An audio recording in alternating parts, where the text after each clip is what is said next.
What's up, guys? Welcome back. It's your boy Squiddy. Today we're going to be here with Emergency Response Liberty Country, and today we're going to be showing you how to roleplay properly as a firefighter.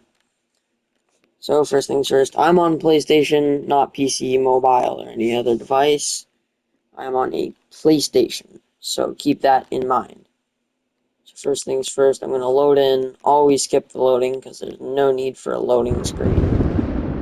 I'm going to go up to these three dots right up at the top right corner. Yep.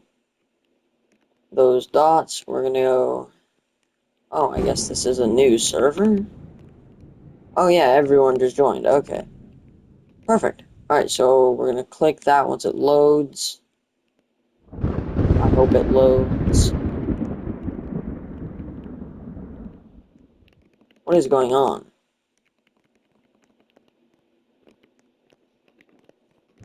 The moment I try and record, bro, of course.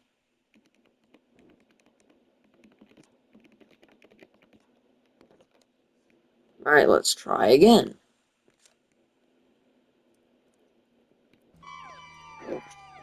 Okay, yeah.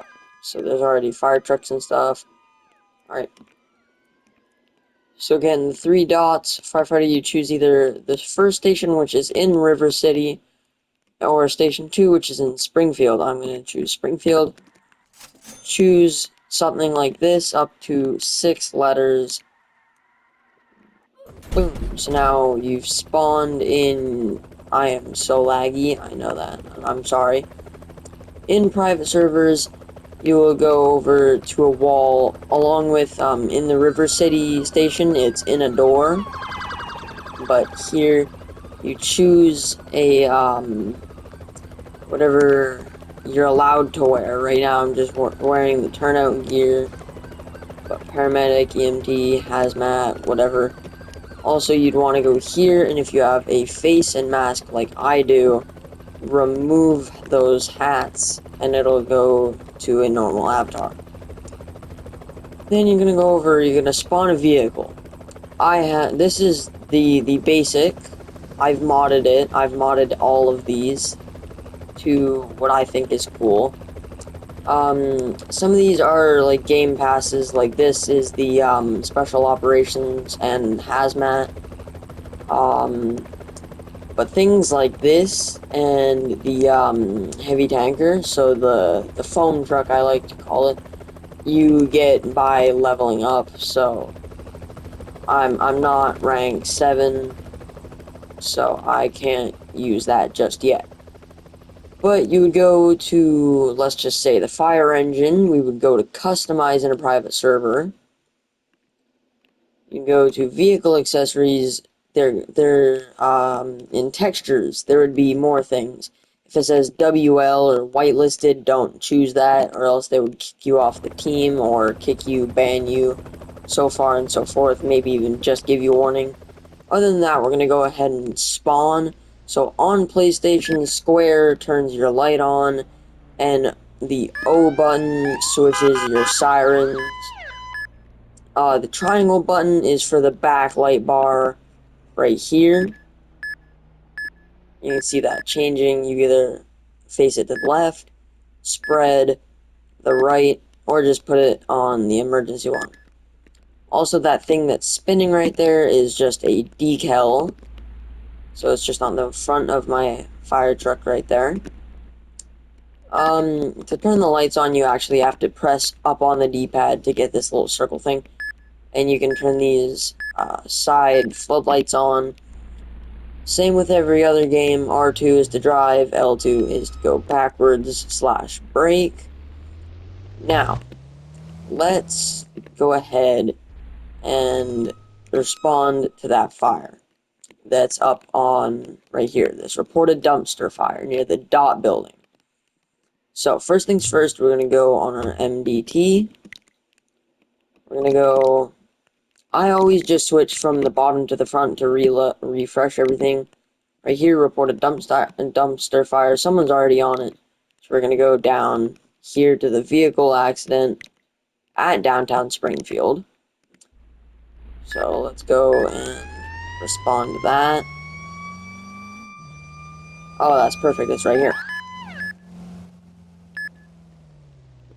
I'm going to want people going to the right of me, passing me. So I'm going to put my light bar facing to the right. I'm going to grab an attack line. This is a very short fire. I don't need 250 feet of hose. I'm going to grab a 25-foot hose.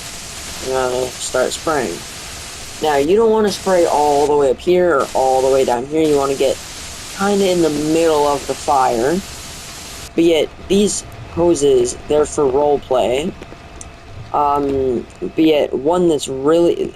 So that's not as powerful. If you want a really powerful hose, you can go to your simple fire hose, and that actually puts out the fire way faster than your actual hose. Now, see, this guy's not smart, just crashing into stuff. But, see, now I have turned that fire out, or gotten that fire out. I'm going to discard the hose, because now I'm done with the fire. I don't need to let it sit out forever. Also, if it is a big fire, you would hold to get the...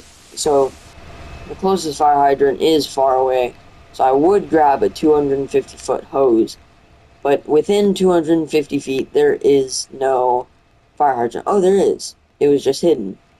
So I would have probably actually just grabbed 150 or maybe even 100 to just fill my truck back up. Because if I didn't, and I went here to this water pump on the left, it would not have said 100. And my water level would have been down to these 3 dots at the bottom. This dot, and that dot. It wouldn't have that one because I used so much water. So I would, now that it's at 100, I would disconnect all the fire hoses. I would turn off my backlight bar. I'd get off this circle, press square, and I would just back out. And just drive back to the station. I will be doing a more advanced role-playing one in a little while. See, that I don't like people like those that just never even roleplay. They just break every law in the game. Me crossing this double yellow is not breaking the law. This fire department is really hard to get into, along with the one all the way out in, the one in River City is also hard to get to, so I just go to the street and start backing in from the street. So, that is the role-playing of, well, the public role-playing of, ERLC. I hope you enjoyed. The advanced episode is going to be out soon. It won't have, the compartments of this, like, I won't be teaching you how to use the hose, because if you're advanced, you should already know how to use it. So, I will see you next time.